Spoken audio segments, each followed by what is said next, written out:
محترم ناظرین، آج ہم آپ کے سامنے امت مسلمہ کا نصب العین اس کتاب کا تعارف پیش کریں گے، جس کے مصنف سید احمد عروج قادری علیہ الرحمہ ہیں۔ یہ کتاب اپنے موضوع، مواد اور مشمولات پر گراں قدر تصنیف ہے۔ یہ کتاب امت مسلمہ کے مقصد وجود سے بحث کرتی ہے، امت مسلمہ کی کیا ذمہ داریاں ہیں، دین کی غرض و غایت کیا ہے، اسلام آپ سے کیا چاہتا ہے، یہ سب باتیں میں آپ کے سامنے رکھوں گا۔ محترم ناظرین، امت مسلمہ کا نصب العین اقامت دین ہے، اسی لیے تحریک اسلامی نے اس کو اپنے دستور میں شامل کیا ہے اور اقامت دین کو اپنا مشن بنایا ہے۔ اقامت دین قرآنی اصطلاح ہے جو ان اقیم الدین سے ماخوذ ہے۔ اقامت دین کے لیے جد و جہد، بھاگ دوڑ اور تغدو کرنا ہر مومن کی اولین ذمہ داری ہے۔ تحریک اسلامی میں سید احمد عروج قادری علیہ الرحمہ کا نام بہت نمایاں ہے۔ آپ ممتاز عالم دین اور عظیم فقی تھے۔ وسعت فکر و نظر اور موضوع کی جامعیت و ہماگیری آپ کی تحریروں کی نمایاں خصوصیات ہیں۔ آپ کا لٹریچر امت مسلمہ کے لیے مشعل راہ کی حیثیت رکھتا ہے۔ آپ کی تصنیف امت مسلمہ کا نصب العین اپنے موضوع پر شاہکار تصنیف ہے۔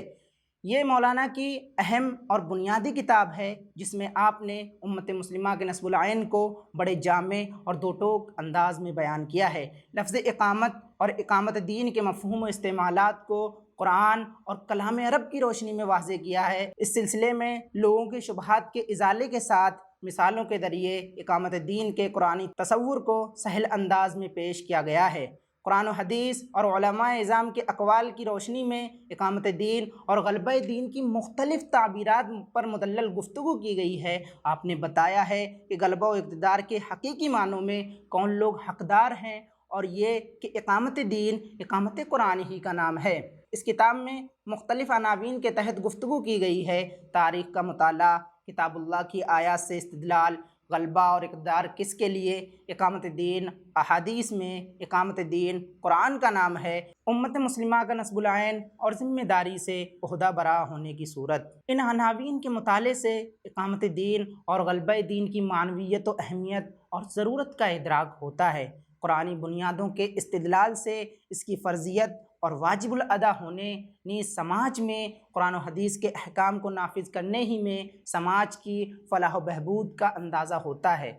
اسی طرح اقامت قرآن ہی کا نام ہے، جس کے نفاذ کے لیے ہر دور میں حسب استطاعت کوشش کرنا ہر مومن کا اولین فریضہ ہے۔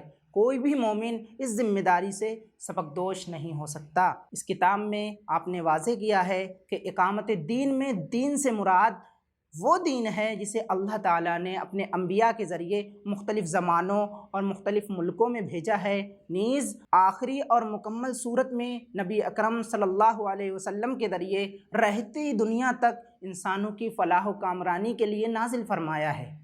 یہی مستند، محفوظ اور اللہ کے نزدیک مقبول دین ہے۔ غلبہ دین کی مختلف تعبیریں اعلاء کلمت اللہ، کافروں کی ہزیمت، حق پرستوں کی فتح اور مومنین کی نجات ہے۔ اس کا مثالی نمونہ حضرت محمد صلی اللہ علیہ وسلم کی زندگی اور خلافت علی منہاج النبوہ ہے۔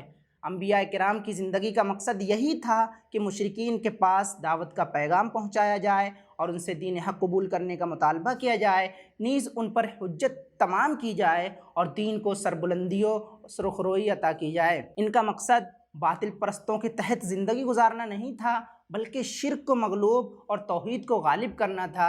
اقامت دین اور غلبہ دین کے لیے قرآن مجید میں متعدد آیات موجود ہیں۔ آپ نے قرآن کی بہت سی آیات کا ذکر کر کے اس موضوع کو مدلل اور مستند بنایا ہے۔ جن آیتوں سے اقامت دین اور غلبہ دین کا ثبوت ملتا ہے، جن میں اللہ تعالیٰ نے کافروں کی ہزیمت اور مومنوں کے لیے غلبے کا وعدہ کیا ہے، ساتھ ہی احادیث صحیحہ اور اسلاف کے اقوال سے اقامت دین اور غلبہ دین کا ثبوت ملتا ہے۔ سیہزم الجمع ویولون الدبر، عنقریب ان کا جتھا شکست کھائے گا اور یہ پیٹھ پھیر کر بھاگ جائیں گے۔ اس آیت کی تشریح کرتے ہوئے رقم طراز ہیں جو لوگ یہ سمجھتے ہیں کہ مکہ میں دعوت اسلامی کا رنگ کچھ اور تھا اور مدینہ پہنچ کر اس کا رنگ اچانک بالکل بدل گیا۔ مکہ میں آخری نبی نے اپنے آپ کو اور اپنے ماننے والوں کو بس ایک واعظ و ناصح کے گروہ کی شکل میں پیش کیا تھا اور مدینہ پہنچ کر انہوں نے تلوار سونت لی۔ معلوم نہیں یہ چھوٹی سی آیت ان کی نگاہ سے گزری ہے یا نہیں گزری، اس آیت نے ابتدائی میں مخاطبین قرآن پر یہ حقیقت واضح کر دی تھی کہ اسلام کی جو دعوت پیش کی جا رہی ہے اس کی نوعیت کیا ہے، اس کا انجام کیا ہونے والا ہے۔ نہ مسلمانوں کو اس کے بارے میں کوئی غلط فہمی تھی اور نہ کفار و مشرکین کو۔ مسلمان بھی خوب جانتے تھے کہ دین حق کو غالب کرنے کے لیے جہاد بالسیف کا مرحلہ آ کر رہے گا، اور کفار بھی اچھی طرح سمجھتے تھے کہ یہ دعوت اسلامی ان کے تخت اقتدار کو الٹ دینے والی ہے۔ اقامت دین کا حکم ان اقیم الدین سے ملتا ہے، جس کے نفاذ کا مقصد عدل و انصاف کا بول بالا ہے۔ باطل پرست کے مغلوب اور حق پرستے کے غالب ہونے کا مطلب یہی ہے کہ اللہ تعالیٰ کا قانون شعبہ حیات میں رائج ہو۔ ہر رسول پر کتاب برحق اور میزان عدل اس لیے نازل ہوئی تھی کہ لوگ عدل و انصاف کی روش پر قائم ہوں۔ یہ مسلمہ حقیقت ہے کہ ہر نبی کی امت کا مقصد حیات اور نصب العین وہی ہوتا ہے جو اس نبی کا ہوتا ہے، اور نبی کی رحلت کے بعد ایمان لانے والوں کی ذمہ داری یہ ہوتی ہے کہ وہ اس مشن کو جاری رکھے۔ انسان اللہ کا خلیفہ ہے، اور خلیفہ ہونے کا مطلب یہ ہے کہ وہ کسی ملک میں سونپے گئے اختیارات کا نائب کی حیثیت سے استعمال کرے۔ یہ اختیارات اس کے ذاتی نہیں ہوتے بلکہ اس کو عطا کیے جاتے ہیں، اور وہ مالک کی منشا کے مطابق ان کو پائے تکمیل تک پہنچاتا ہے۔ نیابت الہی انہی امور میں ہو سکتی ہے کہ وہ اللہ کے احکام کی اقامت اور اس کے فیصلوں کی تنفیذ کرے، قانون ساز کے قانون کو اس کی منشا کے مطابق چلائے، اس کے دیے گئے اختیارات کو اس کی مرضی کے مطابق استعمال کرے، اس کے نظام کی بنیاد شریعت کے احکام اور اس کے اصول و ضوابط پر ہو، وہ الہی ہدایات کے مطابق انسانی حقوق کی حفاظت اور اس کی پاسداری کو اہمیت دے، حکومت کی بنیاد خلافت علی منہاج النبوہ پر ہو، اور کائنات میں عدل و انصاف کا قیام ہو۔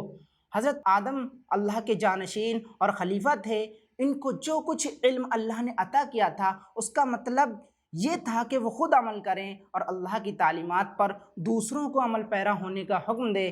مصنف کا کہنا ہے کہ اقامت دین دراصل اقامت قرآن ہی کا نام ہے۔ ان احادیث سے اس کی نشاندہی ہوتی ہے جن میں یقودکم بکتاب اللہ اور اقام فیکم کتاب اللہ کے الفاظ استعمال ہوئے ہیں۔ شارحین نے اس کی تشریح یأمر بدین اللہ و یحکم بہ کے الفاظ سے کی ہے۔ خود قرآن مجید میں اقامت دین کی اقامت کی اصطلاح سے معلوم ہوتا ہے کہ اقامت دین اقامت قرآن کا نام ہے۔ تقیم التوراۃ والانجیل اور اقام التوراۃ والانجیل کا مطلب یہی ہے کہ اللہ کی نازل کی ہوئی کتابوں کی تعلیمات کو نافذ کیا جائے اور اس کے دین کو قائم اور غالب کیا جائے، کیونکہ باطل کے اقتدار کو ختم کیے بغیر پورے دین حق کی پیروی کرنا ناممکن ہے۔ اس لیے نہیں آیا کہ حکومت غیروں کی ہو اور مسلمان محکوم بن کر رہیں، بلکہ اسلام دنیا میں آیا ہی اس لیے ہے کہ حکومت اسلام کی ہو اور تمام انسان اسلام کے عادلانہ و منصفانہ نظام کے تحت امن و سکون اور خوشحالی کے ساتھ زندگی بسر کریں۔ اسلام صرف عقائد و عبادات پر محیط نہیں بلکہ وہ تمام انفرادی و اجتماعی احکام پر مفید ہے جن پر فرد اور معاشرے کی اصلاح موقوف ہے۔ دین محض پوجا پاٹ کا دین نہیں بلکہ اس کے دائرے میں پوری زندگی داخل ہے۔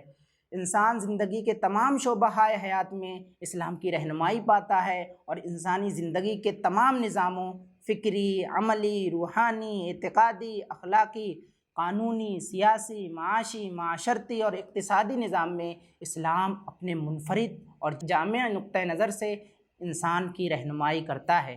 اس لیے امت مسلمہ کا نصب العین اقامت دین ہے۔ اقامت دین وقتی اور جذباتی نہیں بلکہ ہر دور میں حسب استطاعت تغدو کرنا، جد و جہد کرنے کا نام ہے۔ امت مسلمہ کے لیے اقامت دین کے معنی اقامت قرآن کے ہیں۔ جب تک قرآن و سنت کے تمام قوانین نافذ نہ ہو جائیں اقامت دین کی تکمیل نہیں ہو سکتی۔ ہندوستانی تناظر میں کوئی بھی فرد یہ کہہ کر اپنی ذمہ داری سے سبکدوش نہیں ہو سکتا کہ یہاں غیر مسلموں کی اکثریت ہے اور یہاں پر غلبہ دین ممکن نہیں ہے۔ اقامت دین کی فریضے کی ادائیگی کے لیے حسب استطاعت جد و جہد کرنا، تغدو کرنا اور اس کے لیے کوشش کرنا ہر مسلمان کی اولین ذمہ داری ہے۔ امید کرتا ہوں کہ ہر شخص اس کتاب کا تفصیلی مطالعہ کرے اور اپنی ذمہ داریوں کو سمجھے اور دین کے مقاصد کا ادراک کرے۔